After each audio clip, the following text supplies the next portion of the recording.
ازيكم يا رجاله، رجعنا لكم بفيديو جديد. لا لا لا لا انتوا ايش تحكوا المصري؟ رجعنا لكم. تطلع فوق. كان مصري منيح. شغال. اوكي، المهم انا مصطفى مهدي اديني ومعايا ذا مايك. لو سمحتي. انا مصطفى مهدي ومعايا. جود. طيب انا خليت الناس يسالوها اسئله في بوست ودلوقتي هي جاوب على كل الاسئله. احنا Yes. الاثنين طلاب بندرس في امريكا. فشوف اول سؤال. اسرع. مو بكيفك من مو رمحدان، تخصصك ايه؟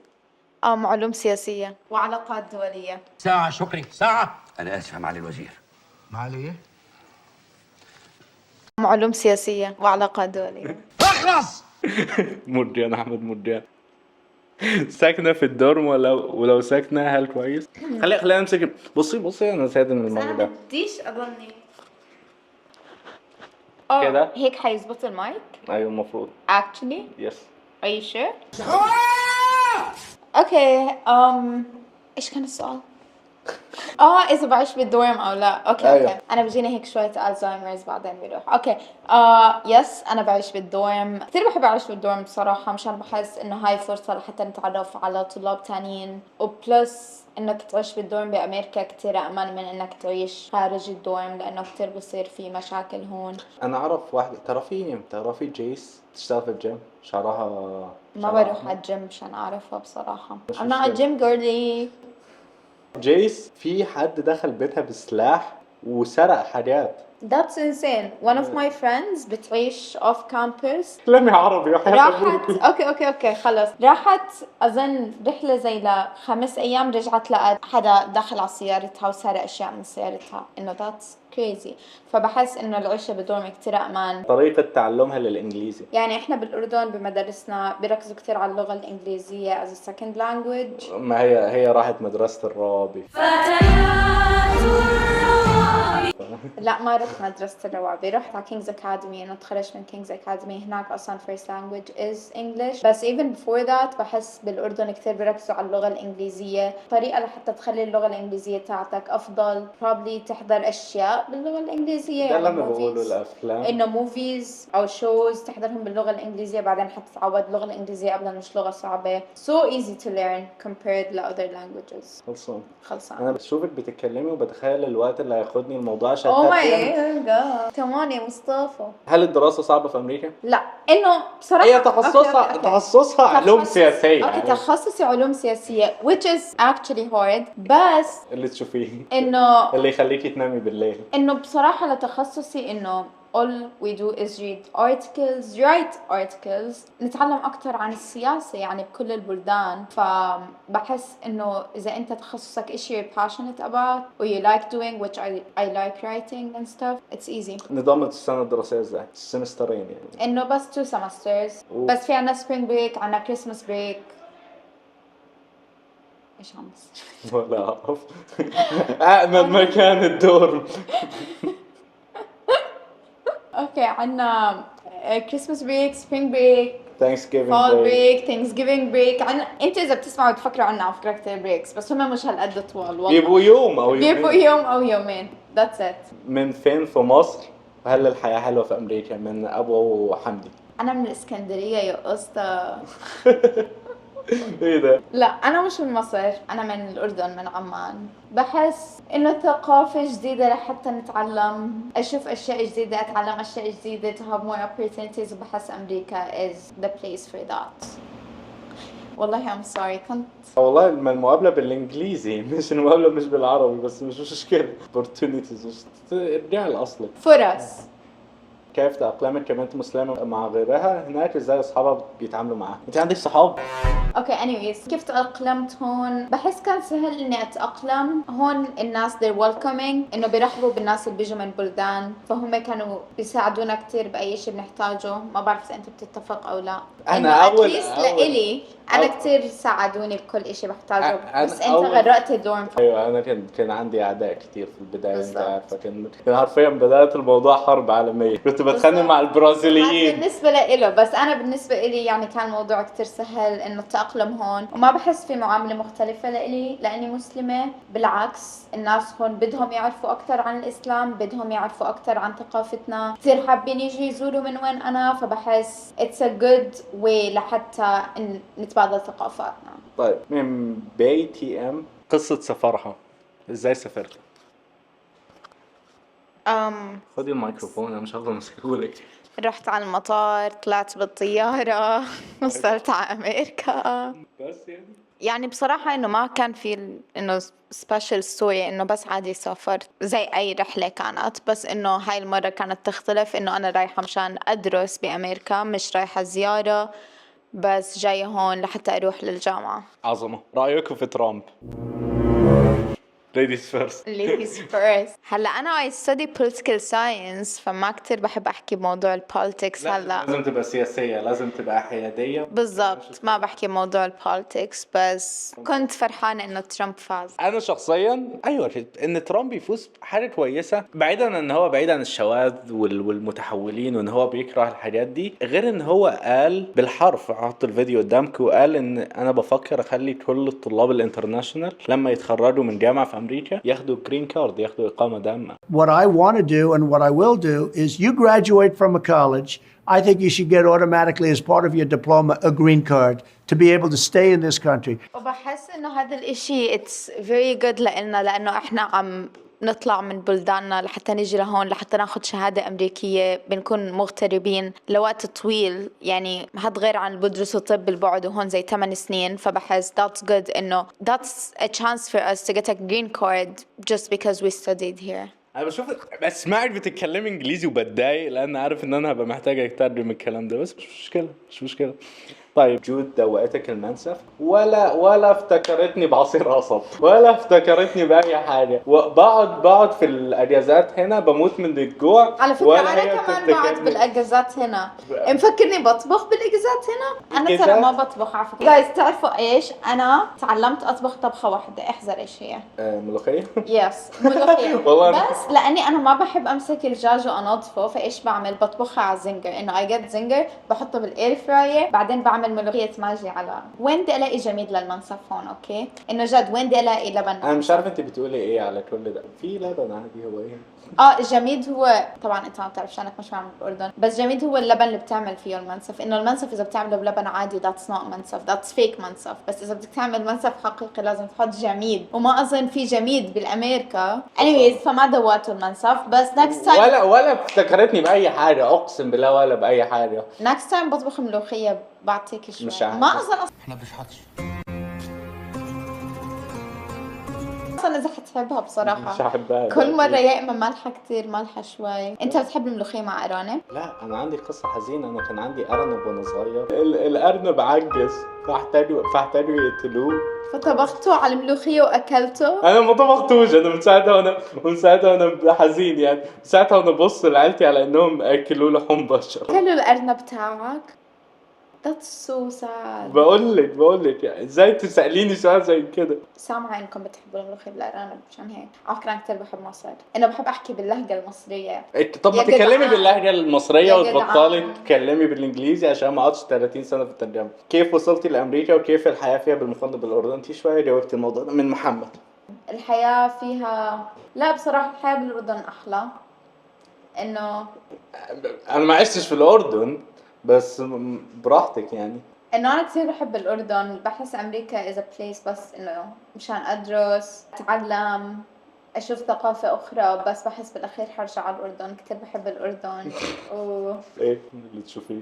بحب كتير الأكل أنا بصراحة، وهون بأمريكا ما في أكل عربي، فكتير بزعلني الموضوع عشان دايما بس بكون بشتهي أكل. أنا عمري ما جربت مطعم عربي هنا. هي بتقعد تطلب شاورما وبتاع، أنا بشوفها جمدان بس ما أدري، أحس إن أنا لو أكلت الشاورما هنا هتضايق. هي الشاورما هون مش زاكية. آخر مرة جبتها بس جبت سندويشة زنجر كانت زاكية. في مطعم ببيع رز وتبولة، في مطعم ببيع دوالي بس ما تجربوا نصيب. أنا مش عارف أي حاجة من اللي أنت قاعدة تقوليها دي، بس قشطة. ما بتعرفش يعني دوالي؟ أعرف يعني إيه تبولة بس ما أعرفش يعني إيه دوالي. لقد كفر. ورق عنب. ورق عنب، ما تقولي ورق عنب. اوكي اتس دوالي يعني. ورق عنب، ورق عنب. بتحب ورق العنب؟ انا كان عندي ابله في ابتدائي كانت بتعمل لنا ورق عنب، كان اسمها فريال، اعتقد انها كانت من الاردن بصح. كانت اكتر ابله مرعبه في الحياه، اقسم بالله. اكثر ايش ابله؟ بتقولي عليها ايه؟ معلمه. يعني انت بتنادوا المعلمين ابله؟ ايوه بقول لك دي كانت بتمسكني تنزل فيا ضرب، كانت بتضربني في اليوم الواحد اكتر من تاريخي في الملاكمه كلها. look what you are now. منيح ضربتك. ايه هي اكتر 3 فاض حلوه في مصطفى؟ وات انه هو كتير سوشيال، بحس هاي صفة حلوة. انه هو بحكي مع كل حد، he's friends with everyone، كل حد بالجامعة بعرفه. صح. مجتهد، انه خلصان. هو عنده 3 majors، انه ما شاء الله هيك عقله كتير شاطر. وما بعرف صراحة، ما في صفة ثالثة، خلص بحس enough. وسالك ومتربي احسن تربيه. يلا يا مصطفى، جد ما في اي صفتين، صفة. I can't صفتين، think. 3 صفر. محبوب. خلصانه. يا الله يا مصطفى. من محمد الصعيدي اعتقد. ازاي اقدر افهم شخص يتحدث اللغة الانجليزية بطلاقة واتكلم بطلاقة وافهم المنهج وايه المشاكل اللي واجهتيها لما وصلت امريكا؟ بحس لحتى السلام عليكم ورحمة الله وبركاته. وعليكم السلام. بحس لازم تشتغل على حالك، انه تحط تعلم اللغة الإنجليزية كهدف لإلك، لحتى تقدر إنك تفهم حد لما يحكي لغة إنجليزية، وحتى أنت تقدر تحكي مع هذا الشخص. الطريقة لحتى تقدر تتعلم اللغة الإنجليزية هي إنك تحضر موفيز وشوز باللغة الإنجليزية، بلس في يعني أبس تقدر تنزلهم مثل ديولينجو. it helps you إنه تتعلم لغات. بس انا عمري ما سمعت عن حد فعلا اتعلم الانجليزي من دولينجو. هل انت تعلمت الانجليزي من دولينجو؟ عشان ما تعلمتش الانجليزي لا من بس دولينجو. أنا كنت أخذ سبانيش كلاس، أنا had ديولينجو للسبانيش كلاس، بس إنه ساعدني بصراحة كتير. بحس ديولينجو باسا. يمكن نسيت ايش يعني. Hola, ¿cómo estás? Me llamo Jude. ¿Cómo te llamas? ميامو مصطفى. Gracias. اوكي anyway، فانه اذا بتنزل هدول الابس وانه بس تشتغل على حالك، ممكن انك تتعلم اللغة الانجليزية. ايش المشاكل اللي واجهتيها لما وصلتي امريكا؟ مشكلة الاكل؟ مثل ما حكيت انا كتير بحب الاكل، هون ما في اكل زاكي، تطبخي؟ كتير برد. اوه ماي جاد. ايوه يا رجالة ما تعرفوش الموضوع ده. هلا الجو برا قديش؟ -6. اوكي it's negative 6 degrees guys, it's so cold. انه برا كتير برد، تجمد يا رجالة يعني. اللي تشوفيه. الشبكة وحشة. anyways كتير سيبها عشان الست الوالدة. الشبكة وحشة ماما. anyways كتير برد الدنيا برا يعني أكتر مكان بحبه بالعالم هو دبي، ودبي كتير الدنيا شوب هناك، فأنا كتير بحب أكون شوب هناك. يعني حر. شوب. اي خدمة. ايه رايك في كنتاكي وايه الافضل، كنتاكي ولا تكساس؟ انا لما حد بيسالني عن ولايه تانية او عن الدراسه في كندا، انا في بالي يا عمي انا ما رحتش تكساس اكيد ما درستش في تكساس، مش هيبقى عندي معلومه، مش هكون انه عارف يعني. انا ما بعرف يعني I've never been to Texas، بس بسمع انه تكساس كتير شوب هناك، فبصراحة I would choose Texas على كنتاكي. كتير بيحكوا انه شوب هناك. طيب. حاري يا رجالة. تحيه من ليبيا حبيبي.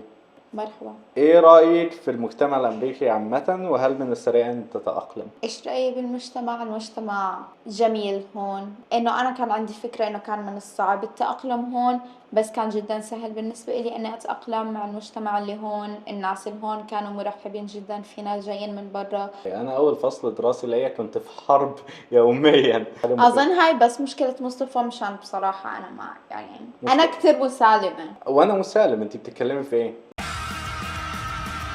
لا مصطفى مش مسالم. اللي تشوفيه. عبد الله بيقول ايه اكتر حاجه ندمانه انك ما عرفتهاش قبل ما تيجي امريكا؟ الطبخ. لو تعلمت اطبخ ما كنت هعاني من مشكلة انه ما في اكل عربي هون. انا مش عارف انت ازاي ما بتعرفيش تطبخي يعني. انت بتعرف تطبخ حضرتك؟ اوكي جود. بس أنا بعرف اصلح سيارات. بتعرفي تصلحي سيارات؟ اه خلصانه. طيب انا سيارتي الجير بوكس متجمد. روحي ورينا تعمل ايه. شو الفرق بين جامعات الاردن زي الجامعه الاردنيه وجامعاتك هسه؟ وايش اكتر جامعه اردنيه بتحبي تدخليها لو انك درستي بالاردن؟ ايه انت قاعده تقولي مصري من ساعتها، وانا لما اتكلم اردني تزعلي. الجامعات الأردنية كتير مناح. إنه أنا لو ما درست هون بأمريكا كنت probably حروح على الجامعة الأمريكية American University بالأردن. إنه هي من أحسن الجامعات. في الجامعة الأردنية حتى إنها مصنفة قشطه. قشطة. اسباب انهيار الاتحاد السوفيتي من محمد وائل. انت حدثهم عن اسباب انهياره. والله هو اللي حصل مع الاتحاد السوفيتي، هي شايفه مصطفى ازاي. محمد علي محمد علي محمد علي. هي شايفه مصطفى ازاي. كتير بحكي مصطفى. وايه تاني؟ انه هي سمارت بصراحة. مصطفى كتير ذكي، بيعرف يشغل عقله. مثلا بالبريكس لما ما يكون الدايننج هول مفتوح، مصطفى بيروح قبل ما يخلص، قبل ما يبلش البريك، وباخد معه كيس وبحط كل السيريال بالكيس مشان ياكله بغرفته بدل ما يروح يشتري ويدفع مصاري. دي ما طلعتنيش زهري، دي طلعتني شحات بس. ايش قشطة اللي تشوفيه. قشطة. سو فوني. قصدي انك ذكي انه فكرت، يعني انا ما اجتني هاي الفكرة. ما طبيعي. ايه اكتر شعب محبوب بالنسبة ليكي؟ وائل. المصري. خليني نكمل. من وليد عواد. بحس المصريين محبوبين هيك، عندهم دمهم الفكاهي، بيحبوا ياكلوا كشري. تعرفي ان انا في الاخر فيديو قلت ان انا ما بحبش اكل كشري والناس زعلت مني؟ اي فيديو جونا. اكيد حيزعلوا منك، الكشري زاكي. الكشري عك، حرفيا عك. عك. انت تعرفي ان الكشري اصلا مش اكله مصريه؟ الكشري دي اكله هنديه يعني. انا قلت المصريين ما بياكلوش للدرجه دي، فبس يعني انت بتحب المصريين عشان بيحبوا الكشري يعني. طبعا عايزه عشان كده نحب الكشري. لا بحب انه المصريين شعب انه جدا فكاهي، جدا طيب. كتير اجيت على مصر من قبل 4 مرات. اكشلي اخوي انولد بمصر. يا مدام. بابا تخرج يعني من القاهرة، فانا كتير اجيت اماكن بمصر، كتير بحب مصر شغل عالي. وبحب الاهرامات. في المرة اللي فاتت سألوا جونا هل مصطفى بيمثل الشعب المصري ان هو فكاهي ولا انت ايه رايك؟ هم ما حدش سأل السؤال ده بس انا بسأله مني. بحس انه هو جدا فكاهي، كتير سوشيال، وانا بحس هيك المصريين شخصياتهم.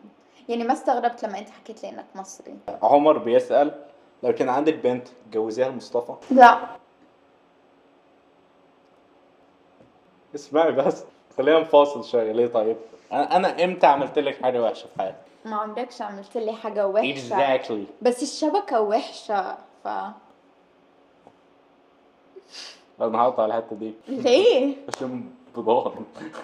المهم، هل رحتي من الأردن لأمريكا من الثانوية يعني بس للجامعة، ولا اتولدتي أصلا في أمريكا؟ ولو أنتي كنتي عايشة في الأردن درستي يا ريت. إزاي عشان تكوني في أمريكا؟ كتير في أسئلة. عايز نبدأ واحدة بواحدة عشان دماغي صغير. يس بليز. هل رحتي من الأردن لأمريكا من الثانوية ولا اتولدتي في أمريكا؟ اوكي، انا ما انولدت بامريكا، انا انولدت بالاردن ورحت على امريكا بس للجامعه، يعني بعد الثانويه. ولو أنتي كنتي عايشة في الأردن درستي إزاي عشان تكوني في أمريكا؟ رحت على كينجز اكاديمي، وهي مدرسة لغات، أول لغة فيها الإنجليزي. بالضبط. فانه الابلكيشنز انه كنا قدمنا لجامعات بالاردن، بس كمان قدمنا لجامعات بامريكا، ببريطانيا. I chose امريكا. فارس، كل الأسئلة عني ما أدري ليه، بس يعني أنت عارفة ما أنا أدري ليه. محبوب جماهير. إيه رأيك في مصطفى كشاب عربي معاكي في الجامعة؟ انه بصراحه كثير كنت مبسوطه اني التقيت بمصطفى، مشان وأنا كمان لو كنت التقيت بمصطفى كنت هبقى فخور جدا وسعيد جدا. whatever clever. anyways مبسوطه اني تعرفت على مصطفى. وهل مصطفى بتاع بنات؟ من سيف، وعلى فكرة سيف من الأردن. في عنصرية ضدك شو عم كأردنية؟ نفكر انه صرت من عشان 1000 كومنت قبل كده، وعشان بحب الناس برا الكومنتات بتاعتهم، وعشان أسألك متربي على الصفحة. في عنصرية ضدك كأردنية؟ لا. في عنصريه ضدك؟ لا، محدش يقدر. هل كطلاب في جامعة أمريكية عندكم وقت تخرجوا وتسهروا كده، ولا بيبقى صعب في أغلب الوقت؟ بحس عنا وقت اذا we make that time، انه في عنا كتير اوقات فراغ بنقدر نعمل فيها اشياء حسب السكجول طبعا. يعني مصطفى ماخذ 3 majors، ما بعرف كيف عم بلحق عليهم. بحس في وقت لحتى نطلع نعمل اشياء غير الدراسة بس. خلصان. مريم بتقول لي ما أدري لو بتشوف تعليقي، لكني مرة أحب قناتك. اسألها هل هي كبنت تقدر تآمن تصاحب بنات من غير ثقافتها وتبيت معهم، مثلا لما تحصل مشكلة كبيرة مع صاحبتها، هل التعامل معهم بيكون مختلف جدا عن صديقاتها اللي من ثقافتها؟ هل هم زعولين أو دراميين؟ انه عندي اصدقاء بنات هون كتير، وبحس طبعا اكيد بيختلف تعاملهم معي لما اتخانق مع صديقة الي هون غير لما اتخانق مع صديقة الي بالاردن. اكيد هاد بيختلف لانه مختلف ثقافات، مختلف بيختلف ازاي بقى؟ أنهي بيبقى أسوأ؟ على فكرة بحس هون كتير اهدى لما تتطاوش مع حدا. أيوة انه خلص فعلا. بس ما بتحكوا مع بعض، أيوة. انه خلص بتروح فولي على هيك انه هدوء مود، انه ما بتحكوا مع بعض ابدا. بس انه يعني لو اتخانقت مع صاحبتي اللي بالاردن او اشي لا بنضلنا نحكي باك اند فورث، بس هون كتير بس هدوء. بس بس انه دي ايه شخصيات وبتختلف من مليون شخص زي ما انت بالضبط. قلتي، الصحاب صحاب في كل حته. بالضبط. بس فانه اذا انت بتختاري اصدقائك بالطريقه الصح يعني ما بفرق اذا هم امريكيين اردنيين من وين ما كانوا، ما بفرق. هل هم دراما وحساسين؟ حساسين يعني لازم تختاري الكلمات اللي بتحكيها يعني بكل دقة قبل ما تحكي اي اشي، مشان هون الناس بتحسسوا بسرعة. شوفي انا شخصيا بقول الكلام وبتخض من اللي انا قلته. هذا الاشي غلط. انا من نوع اللي ما بقول كلام بسرعة، انه بفكر قبل ما احكي. انا شفاف وسالك وبقول اللي بيخطر في بالي، هي بتتلاعب في كلامها قبل ما تقول. انا ما بتلاعب بكلامي بس بفكر قبل ما احكي and that's a good thing. مين عنده صحاب اكتر؟ مين بيعرف كل المدرسة كل الجامعة مشان نغرق الدوام ولا مين؟ طيب انا اقول لك على حاجه، انا ما اعرفش كل الجامعه، انا ما اعرفش كل الجامعة تعرفها. كل الجامعه تعرفني بالظبط كده، فصوتك ما يعلاش. انه احلى، عمان ولا كنتاكي؟ اكيد عمان. قشطة. اللي تشوفيه من عبد الله عبداش، ايه اول فكره خدتها عنك لما شافتك؟ تاع طيب. مشاكل. انا والله طيب انا اقول لك انا قابلتها ازاي. بصراحة أنا بعرف إنه سمعت عن مصطفى قبل ما نتعرف وجه لوجه، مشان لما هو غرق السكن هو أنا- كل حد صار يعرفه، فإنه كنت عارفة مشان أوكي أنا كنت بعيش بنفس الطابق تاع مصطفى، بس أنا ما صار إشي لغرفتي، ما تغرقت غرفتي الحمد لله. انا بقول لك انا في مره كنت ماشي، كان في تاني اسبوع ولا تاني اسبوع، على حوالي تاني اسبوع. وبعدين لقيت بنت قاعده جنب الاسانسير كده وحاطه على نفسها بطانيه وبتتجمد، يعني شكلها هوملس. اللي هو كنت رحت اطبق، كان معايا 15 جنيه نسيت اصرفهم في مصر، كنت رايح اطبقهم في جيبها. بعدين قلت لها ار يو اوكي، ردت وعندها اكسنت. قلت ايه؟ كده جود. قلت لها أنت عربية؟ مين اللي عارف ان التاني أنت عربي؟ عرفت إني أنا عربية. الذكاء، واقسم بالله. بعدين هو هيك عقله عمل بوف فاينلي. بعدين بلش يحكي معي بالعربي نون ستوب. بعدين عرفت انه هذا مصطفى، حكيت وو فاينلي ميتينج ذا فيموس مصطفى اللي غرق السكن and that was it. لو جات لك الفرصة انك ترجعي بالزمن وكده، هل هتاخدي نفس القرار انك تدرسي في امريكا؟ يس 100%؟ 100% 150%؟ 160%. خلصان. ده سؤال انا نفسي كنت عايز اسأله، ايه مؤهلاتك العلمية اللي تخلي مصطفى يقبلك كزميلة؟ على فكرة أنا I'm so smart. اللي تشوفيه، اللي يخليكي تنامي بالليل. بالمناسبة مين صديقتك المفضلة في عمان؟ سارة السعدي my favorite bestie ever. ابراهيم ايمن اجمد. المهم wait you met سارة لما سارة اجت هون؟ ايوه انا فاكر ان انت جبت صاحبتك، صح؟ كنتوا في بويد. لما كنت عايش هون بكويت. جمدان. أظن شفتها أنت، تعرفت عليها. سلمت عليها، ما كلمناش. جمدان. سارة وحشتين. المهم بس هي دي الأسئلة. أي كلمات أخيرة؟ كتير مبسوطة إني هون على قناة سبير مصطفى. يمكن أنا مش أطلع مرة مبسوط. تانية جايز. لا مش ممكن. هطلع مرة تانية بنحكي عن probably بنحكي بنحكي عن مواضيع أحلى. جدا جميل وجودي هون والشبكة وحشة. والشبكة كتير واحدة. بحب أحكي المصري، جد كتير بحب اللهجة المصرية. ما حدش بيحبك تتكلمي مصري. صدقيني أنا بقول لك أنا بتكلم. أنا دلوقتي بالنيابة من منبري هذا، بالنيابة عن الشعب المصري كله، الشعب المصري. إيش شكرا على المقابلة مصطفى. أي خدمة. إذا حبيتوا تشوفوا وجهي على الكاميرا اكتبوا بالتعليقات، برجع بطلع مرة تانية. ولا اعملوا اشتراك برضه عشان الناس يسمعوا الكلام. comment share subscribe like do all that. comment تعليقات خلصان. حطوا كتير comments ليلي. طيب شكرا على المشاهدة واطلع برا. باي يا أسطى.